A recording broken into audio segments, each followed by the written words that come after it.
और मेहनती नौजवान था जो एक छोटे से गांव में रहता था। उसका काम लकड़ियां काटकर बाजार में बेचना था और इसी से वह अपने माता पिता की सेवा करता था। एक दिन वह जंगल में पेड़ काट रहा था कि अचानक उसकी कुल्हाड़ी एक बड़े पत्थर से टकराई। जैसे ही उसने पत्थर को हटाया, नीचे से एक मटके का खुला हुआ हिस्सा निकला। जब उसने मटका खोला तो हैरानी से उसकी आंखें खुली की खुली रह गई। वह सोने और चांदी के सिक्कों से भरा हुआ था। खालिद को तुरंत ख्याल आया कि यह खजाना किसी और का हो सकता है और इसे बिना इजाजत लेना सही नहीं है। वह खजाना लेकर गांव के काजी के पास गया और पूरी घटना बताई। काजी ने गांव के सबसे उम्रदराज व्यक्ति को बुलाया और उससे पूछा कि क्या वह जानता है कि यह खजाना किसका हो सकता है। बूढ़े व्यक्ति ने सोचा और कहा, यह खजाना मेरे दादा के समय से गुम था, लेकिन अब हमारे परिवार में कोई भी ऐसा नहीं है जो इसका हकदार हो। काजी ने खालिद की ईमानदारी को देखकर कहा, बेटा, तुम चाहो तो यह खजाना रख सकते हो, क्योंकि तुमने इसे ईमानदारी से सबके सामने पेश किया है। खालिद मुस्कुराते हुए बोला, यह खजाना अल्लाह ने किसी परीक्षा के रूप में मेरे हाथ लगाया है। मैं अपनी मेहनत की कमाई पर खुश हूँ। अगर इजाजत हो तो मैं इस खजाने को मस्जिद और यतीमों के लिए वक्फ कर दूं। ये सुनकर गांव के सभी लोग हैरान रह गए और काजी ने दुआ दी, अल्लाह तुम्हें इससे अधिक दे, क्योंकि जो अल्लाह के लिए देता है वह कभी घाटे में नहीं रहता। समय गुजरता गया और खालिद की ईमानदारी और सच्चाई की वजह से अल्लाह ने उसे अनगिनत बरकतों से नवाजा। वह सिर्फ लकड़ियां बेचने वाला नहीं रहा, बल्कि गाँव का सबसे सफल व्यापारी बन गया। अगर आपको वीडियो अच्छी लगी हो तो हमारे चैनल को सब्सक्राइब करें और वीडियो को लाइक करें। एक दफा का जिक्र है कि एक घने जंगल के किनारे एक छोटा सा गांव था। इस गांव में एक नन्हा बच्चा हसन अपनी माँ के साथ रहता था। हसन बहुत बहादुर मगर तन्हा बच्चा था, क्योंकि इसके गांव में इसकी उम्र के ज्यादा बच्चे नहीं थे। वह अक्सर जंगल के करीब जाकर परिंदों और जानवरों को देखता और उनसे बातें करता, गोया वह उसके दोस्त हों। एक दिन जब हसन जंगल के किनारे खेल रहा था, अचानक इसकी नजर एक जख्मी शेर पर पड़ी। वह शेर दरख्तों के साए में कमजोर हालत में लेटा हुआ था। इसका एक पंजा जख्मी था और आंखों में दर्द की झलक थी। पहले तो हसन खौफजदा हुआ, मगर उसने महसूस किया कि शेर उसे नुकसान पहुंचाने की हालत में नहीं है। हसन आहिस्ता आहिस्ता शेर के करीब गया और नरमी से बोला, मत डरो, मैं तुम्हारी मदद करूंगा। उसने अपने साथ लाई हुई पानी की बोतल निकाली और शेर के सामने रखी। जख्मी शेर ने आहिस्ता से पानी पिया, गोया उसे हसन पर भरोसा हो गया हो। हसन ने अपने छोटे से रुमाल से शेर के जख्म को साफ किया और फिर जंगल से कुछ जड़ी बूटियां तोड़कर उस पर रख दी,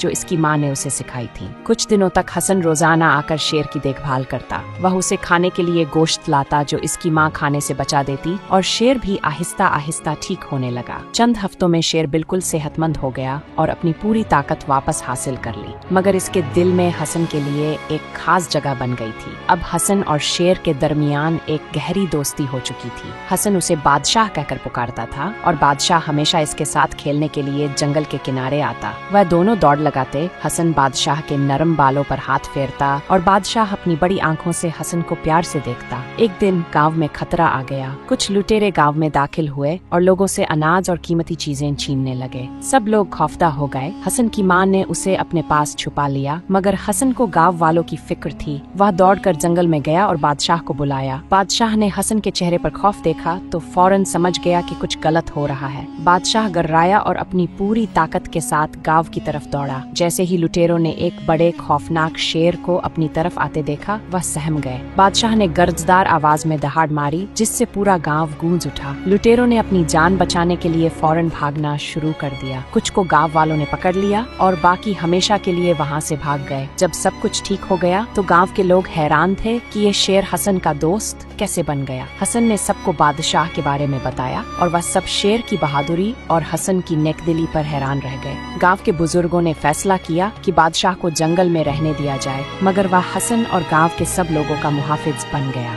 हसन और बादशाह की दोस्ती हमेशा कायम रही और वह दोनों एक दूसरे की हिफाजत और मदद करते रहे। गांव वाले भी शेर से मोहब्बत करने लगे और बादशाह जंगल का ऐसा मुहाफिज बन गया जिसने गांव को हमेशा के लिए महफूज बना दिया। यूं हसन की हमदर्दी और बादशाह की वफादारी की ये कहानी हमेशा के लिए गांव वालों के दिलों में नक्श हो गई और वह सब जान गए कि दोस्ती सिर्फ इंसानों तक महदूद नहीं होती, बल्कि कभी कभी कुदरत भी ऐसे अनमोल रिश्ते बना देती है जो हमेशा के लिए यादगार बन जाते हैं। अगर आपको वीडियो अच्छी लगी हो तो हमारे चैनल को सब्सक्राइब करें और वीडियो को लाइक करें। शहजाद गांव का सबसे निकम्मा लड़का समझा जाता था। उसके पिता बशीर अहमद लंबे समय तक गांव में बतौर चौकीदार काम करते रहे थे। गांव के लोग उनकी बहुत इज्जत करते थे। बुढ़ापे और बीमारी के कारण अब उनके लिए काम करना संभव नहीं रहा था। एक दिन गांव के कुछ बुजुर्गों ने फैसला किया कि अगर शहजाद अपने पिता की जगह चौकीदारी शुरू कर दे तो उनके घर का चूल्हा जलता रहेगा। जब यह फैसला शहजाद के सामने रखा गया तो उसने अर्जी रूप से काम करने की हामी भर ली, लेकिन कुछ ही दिनों बाद चौकीदारी से तंग आकर शहर चला गया। शहजाद कई दिन शहर में रहने के बाद गांव वापस आ गया। वह नौकरी की तलाश में शहर गया था, मगर अपनी आराम तलबी और आलस्य के कारण वहां कोई काम नहीं कर सका। उसे गांव पहुंचकर पता चला कि यहाँ एक खूंखार शेर ने आतंक मचाया हुआ है। यह शेर न जाने कहां से आ गया था और अब तक गांव के कई जानवरों का शिकार कर चुका था। अब वह स्थायी रूप से गांव में आ गया था, लेकिन किसी ने उसे चौकीदारी के लिए मजबूर नहीं किया था। अब वह शेर से मुकाबला करने के बारे में सोच रहा था ताकि गांव वालों की नजरों में अपनी छवि सुधार सके। शहजाद आराम तलब जरूर था, लेकिन कायर नहीं था। वह अंधेरा होते ही छत पर चढ़ जाता ताकि शेर की गतिविधियों पर नजर रख सके। उस रात चांदनी फैली हुई थी और काफी दूर तक देखा जा सकता था। रात का पिछला पहर था जब शहजाद ने गांव की एक जगह पर शेर को जाते देखा। शेर ने जबड़ों में कोई जानवर दबोच रखा था। शहजाद को 3 रातों की निगरानी के बाद शेर दिखाई दिया था। वह इस मौके को गंवाना नहीं चाहता था, इसलिए उसका पीछा करने लगा। शेर का रुख जमीन के बड़े टीले की तरफ था, जिसके दूसरी ओर जंगल शुरू हो जाता था। शहजाद सतर्कता से उसका पीछा करता रहा और एक ऐसे स्थान पर पहुंच गया जहां बैठकर शेर ने अपने शिकार से पेट भरा। खाने के बाद शेर ने भरपूर अंगड़ाई ली और जंगल में गायब हो गया। यहाँ बिखरी हुई पुरानी हड्डियों को देखकर शहजाद समझ गया कि शेर अपना शिकार यहीं लाकर खाता था। सब कुछ अपनी आंखों से देखने के बाद शहजाद वापस घर आ गया और अगली सुबह अपने पिता की बंदूक निकालकर साफ करने लगा। यह सुबह सुबह क्या कर रहे हो बेटा? बशीर अहमद ने उसे देखकर हैरानी से पूछा। बंदूक की सफाई कर रहा हूँ बाबा, किसी भी वक्त जरूरत पड़ सकती है। शेर ने गांव में खौफ फैलाया हुआ है, वह बंदूक साफ करते हुए बोला। तो ये बात है। वैसे अगर शेर आ गया तो तुम क्या करोगे? बाबा मुस्कुराए। मैं उसे गोलियों से भून डालूंगा। उसका लहजा पूरी तरह यकीन से भरा हुआ था। जहाँ तक मुझे याद है तुमने तो कभी चूहा तक नहीं मारा, शेर कैसे मारोगे? बाबा ने मजाकिया लहजे का हाथ भी मुस्कुरा दिया। बाबा ने खुद बंदूक की ट्रेनिंग दी थी और अब उसकी आलसी आदतों का मजाक उड़ा रहे थे। शेर की निगरानी करते कई दिन भी बीत गए। आज भी आधी रात बीत चुकी थी और शहद टीले के पास एक पेड़ की शाखा पर बैठा हुआ था जो चांचो करना कि कोई उस पर तंजन ही कर सकता था। चांद बादलों में छिपा हुआ था और चांदनी बहुत मंदम थी। शहजाद बाज जैसी नजर से अंधेरे में दिख रहा था। बहुत देर बाद उसे शेर मिट्टी के टीले की तरफ आता हुआ दिखा। आज उसके पास कोई शिकार नहीं था, क्योंकि गांव वालों ने अपने जानवर कमरों के अंदर बंद कर दिए थे। भूखे शेर का रुख उन बची कुची हड्डियों की तरफ था जिन्हें वह शिकार करके लाया करता था। जैसे ही शेर टीले के पास पहुंचा, उसने अचानक चौकन्ना होकर इधर उधर देखना शुरू कर दिया। शायद उसे वहां किसी की मौजूदगी का एहसास हो गया था। शिकार की उम्मीद में भूखा शेर पूरी तरह से सतर्क हो गया था। वह धीरे धीरे चारों तरफ नजर दौड़ाते हुए आगे बढ़ा। जल्द ही उसे एहसास हो गया कि कोई टीले के पास वाले पेड़ पर बैठा है। शहजाद भी हालात से निपटने के लिए पूरी तरह तैयार था।